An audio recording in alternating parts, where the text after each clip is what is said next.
Welcome back, folks, to another episode of The Witcher. Rawr. So I was thinking of making this episode about the journal. Basically, I'll read the pages for those of you. Well, since I haven't completed this before, and when I played it the first time, the story was really cool, and back then I didn't really go in depth with the journal and all that stuff. So this time when I'm gonna go in depth. So for those of you who like to know about the universe and those things, there's gonna be a lot of that.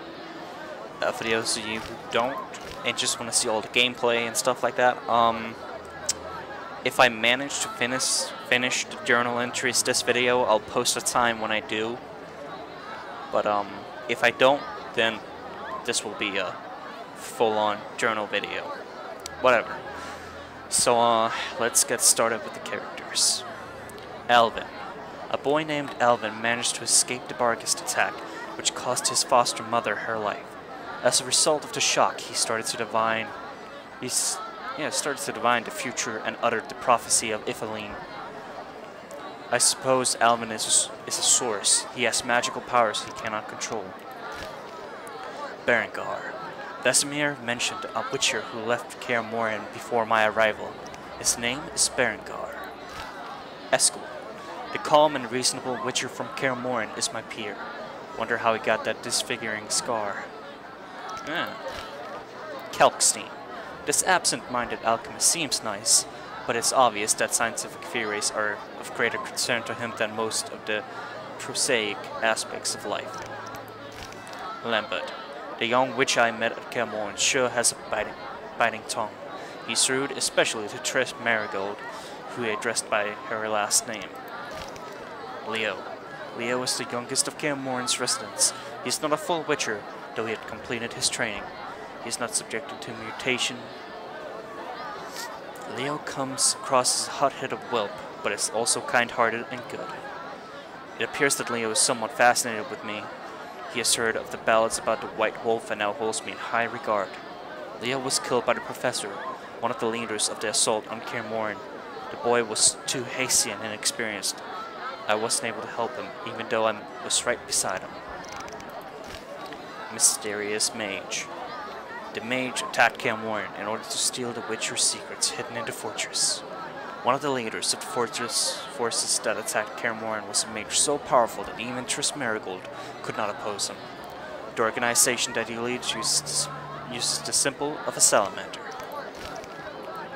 Professor. One of the leaders of the salamander attack on Kaer Morhen was a man called the Professor, who seemed to be a cunning assassin. The other leader was a mage. It turned out that the assault on Kaer Morhen was not the Professor's first foul deed. The arrest warrant shows clearly that my opponent is a wanted man. Shani. Soon after I arrived in the outskirts, I met Shani, an acquaintance from a long time ago, in quite dramatic circumstances. Shani is completely devoted to her medicine, her passion, and she had plenty to do in the outskirts, so there was no time for small talk. I got the impression that this sensible, intelligent girl likes me a lot. Triss Marigold. Well, that's a long one. Along with me and the other witchers, Triss fought in the defense of Kaer Morhen. The sorceress stood against the mysterious mage, one of the leaders of the assault. She was injured and lost consciousness. Ironically, Triss is allergic to magic, and she can only be administered natural healing potions.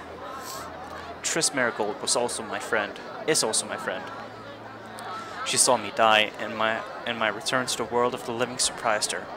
Triss is a sorceress, one of the most influential and talented of her kind. She has numerous powerful friends, and she knows the Kaer Morhen witchers.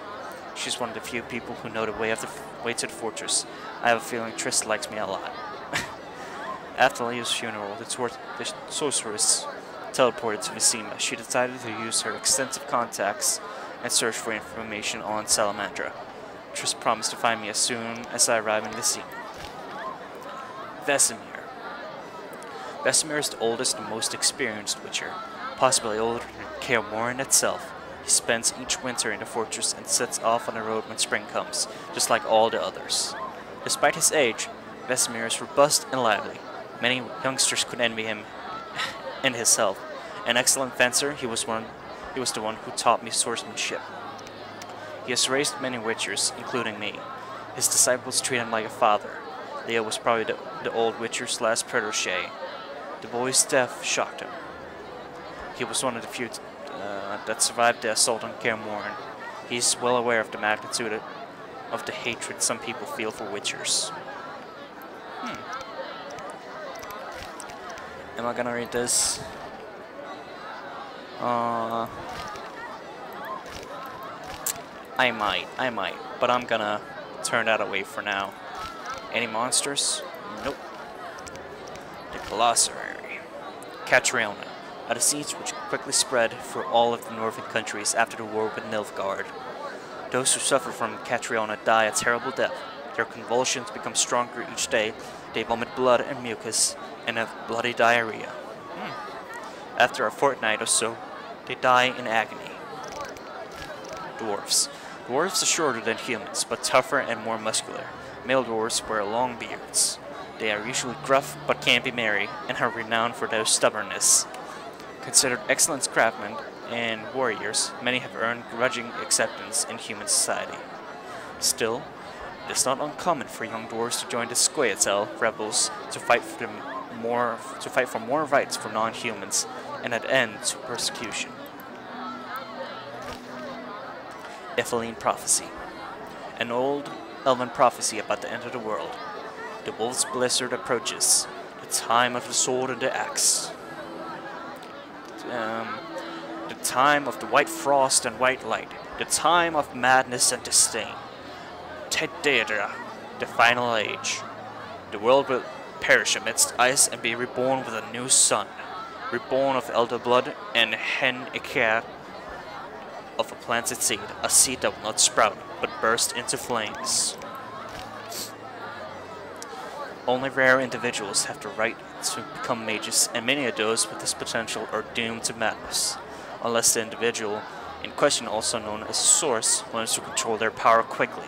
He or she may end up half insane, a slobbering oracle. That is why schools of sorcery were created, where talented children study for many years, acquiring knowledge and mastering magical skills. Because of their powers, mages age more slowly than ordinary people. They can extract magical energy from the four elements, transport themselves long distances, and heal, as well as kill in the blink of an eye. They have extensive scientific and political knowledge. In the latter respect, many mages are the equal of rulers.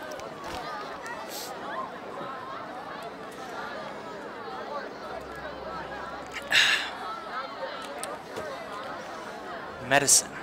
For centuries, disease have plagued mankind, yet when Jan Becker, subjected to the power to his will, people gained a powerful weapon in their fight against disease. Mages study bacteria and viruses, the ways germs spread, as well as genetics. Their research is used by medics who set up hospitals and produce increasingly effective medicine. They also have magical potions capable of healing wounds and internal injuries. Many magic users, such as Marty Sodergren or Vicenna, have become healers traveling the world and using their magic for the good of others. Now, most interesting subject of all, the Witchers. Due to their otherness, unusual abilities, and magical skill, Witchers are treated as outcasts. Yep, and sometimes even met with hatred. Dang it. This hatred was made manifest during the infamous attack on Kaer Morhen, which led to the destruction of the fortress and the death of most of the Witchers wintering there. Those who survived are doomed to extinction since they no longer train successors. People need Witchers but are simultaneously afraid of them. The Itinerant warriors inspire fear because they're mutants that have superhuman powers. A Witcher is rarely a welcome guest, and contacts with members of this profession are almost always limited to business. Witchers are invariably attacked during pogroms and social upheavals directed against those who deal in magic. Woo! That was a lot. That was a lot. 7 orange, that's not a lot. Did you want to ask me something? No. We'll speak later. Can I sell some of my stuff, maybe? No. What can? Nope. It's time I was on my way. What about Bess in the Hood? Greetings, handsome. You look a tinge fatigued. Wait, didn't you rescue that child at the gate? By chance. By chance? Really? If only the local peasants chanced to do good once in a while. Oh, no matter. What can I get you? I would like to not sell. Nope. Not sell. What can I get you? Nothing now, but care to sit down with me for a moment? Nothing now, but care to sit down with me for a moment? Not likely. I'm a decent girl. I'm at work now.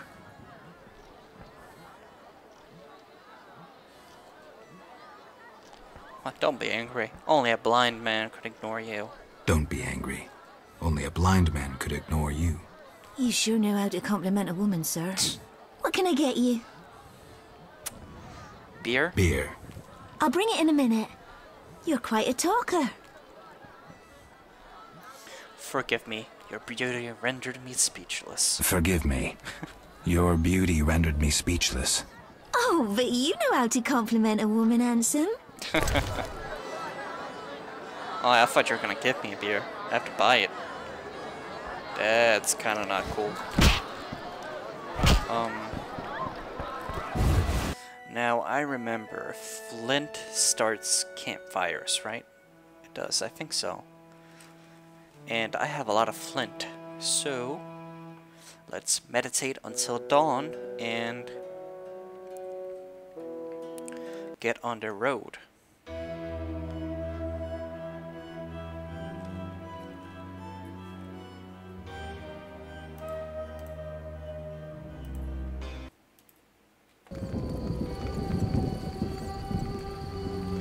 When will Vizima's gates open? How long must I wait? They'll open when the plague ends. A week, a month. Some rain.